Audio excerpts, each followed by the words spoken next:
Pablo Neruda. Ricardo എലീസർ നഫ്റ്റാലി റയസ് ബസാൾട്ടോ എന്ന Pablo Neruda. Check കവി യാൻ നെരൂദയുടെ പേര് കടം കൊണ്ടവൻ. ആശയുടെയും അഭിലാഷത്തിന്റെയും പ്രതിഫലനങ്ങൾ പച്ച നിറത്തിൽ ദർശനം നടത്തിയവൻ. ആ നിറമുള്ള മഷിയായി ഹൃദയരക്തം പേനയിൽ നിറച്ചവൻ. പച്ചയായ പ്രണയം കവിതകളായി പകർത്തിവച്ചവൻ. കവിയും കാമുകനും കമ്മ്യൂണിസ്റ്റും ഒരുമിച്ചു വന്നാൽ നെരൂദയാകും.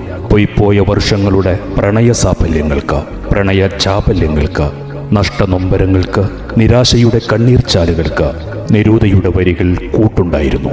സങ്കീർണതയിലേക്ക് വഴുതാത്ത വാക്കുകളിൽ അദ്ദേഹം എഴുതി: കഴിയുമീ രാവിനിക്കേറ്റവും ദുഃഖഭരിതമായ വരികൾ എഴുതുവാൻ, കഴിയുമീ രാവിനിക്കേറ്റവും ദുഃഖഭരിതമായ വരികൾ എഴുതുവാൻ. നെരൂദയ്ക്ക് വിപ്ലവമെന്നാൽ മനുഷ്യവംശത്തോടുള്ള അഗാധമായ പ്രണയം തന്നെയായിരുന്നു.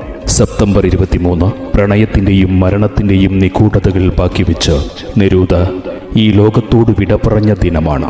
ലാറ്റിൻ അമേരിക്കൻ പ്രണയ സിംഫണി അനശ്വരമായ ദിനം. പ്രേമവും കാമവും വിരഹവും വിഷാദവും തുളുമ്പി നിൽക്കുന്ന വരികളിലൂടെ നെരൂദ ഇന്നും ജീവിക്കുകയാണ്. കവിക്ക് മരണമില്ല.